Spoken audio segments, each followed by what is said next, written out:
Akala ko po fake ang white na takip. Tanong lang po. So, hi po mga ka-Diyosa. So, ang tinatanong po ng ating ka-Diyosa ay yung ating pong SCD Peeling Skin Lotion dahil nag-comment siya doon sa video ko na ito.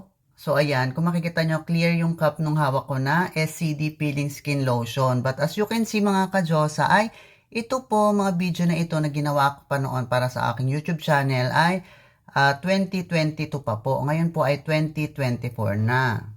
So, ayan, sagutin natin yung question na ito kasi kahit dun sa blue app ko na platform is meron ding mga nakakapansin na napapanood nila yung mga video ko na yan and akala rin nila fake yung gamit kong peeling lotion.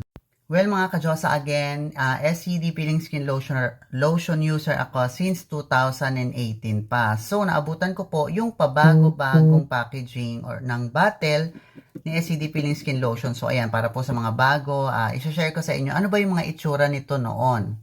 So, ayan mga ka-Diyosa, ito po yung pinaka-luma niya na sticker ni SCD Peeling Skin Lotion. Hindi ko na to naabutan. Kasi nung pumasok ako ng 2018 and 19, eto na po yung naabutan kong packaging. Para siyang clear na cup pa rin. Pink yung lettering niya. So, ayan. So, ito yung ginaya siguro nung nag-fake ngayon. So, ayan yung dati niyang itsura. Maaring ito yung pinagayahan. Then, nung mga after a year, naging ganito na po siya. Which is, ito na yung hawak ko, 2022. Ito po yun, oh.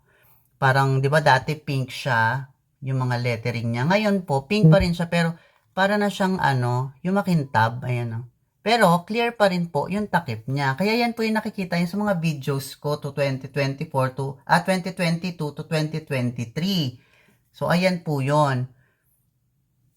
Yan po, hindi po yan fake dahil meron po yung batch code sa ilalim. Ayun, nangingitip na may batch code na recorded yan sa main office and may expiration date. O, 2025 pa nga expiration date nito. So, ngayon, yung pink po na takip, katulad nito,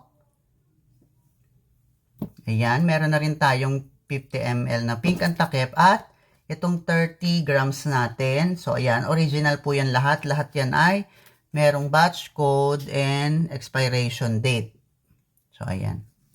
So, nagbabago. Ito na po yan ngayon, yung hawak ko. So, kailan nga ba ito nilabas? Ito po ay nilabas last December 2023 lamang po sila nagpalit ng pink na cup kasi nga po may gumagaya ng fake. I mean, may gumagawa na ng fake kaya pinalitan natin yung cup as customized lang siya na 3-color white, pink, and then ayun yung yellow niya sa loob.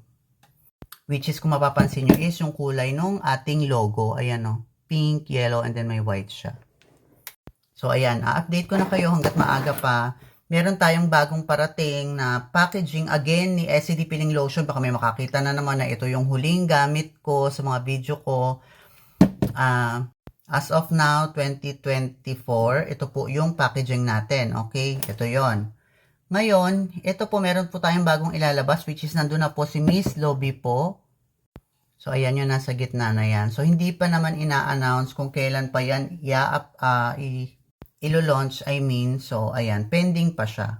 Pero as of now, ito po yung latest natin. Ito yung pinakaluma, pangalawa, pangatlo, din ito yung pang-apat. Ngayon, 2024, ito siya. Tapos, ito na yung last niya. I don't know kung last na to. So, depende pa rin yan sa SCD main office. Wala po akong kinalaman sa papalit-palit na packaging. But all I know is, the SCD main office keep improving, mas pinagaganda yung mga packaging label natin. But, yung quality ng product is the same pa rin. It's just that pinapaganda lang yung packaging niya. So again, mga ka-Diyosa, kung makikita nyo, kasi minsan recently lang lumalabas yung mga old videos ko. Doon lang nila na-discover. Hindi po yun fake. Ito po yun. Clear yung takip niya. So ayan, clear siya.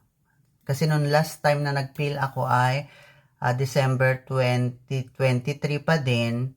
And ngayon lang naman siya napapanood ng karamihan, 2024, kaya akala nila fake naman yung gamit ko. So, hindi po siya fake, meron po siyang batch code and expiration date, katulad nito. Ang nabago lang po, yung takip niya. Kasi ito po, latest na po ito, 2024 na to halos nilabas. So, yun lang mga ka-Diyosa, and hopefully, nakatulong ang video na to sa inyo para hindi rin po kayo maguluhan. So, yun lang and have a great day po. Bye-bye!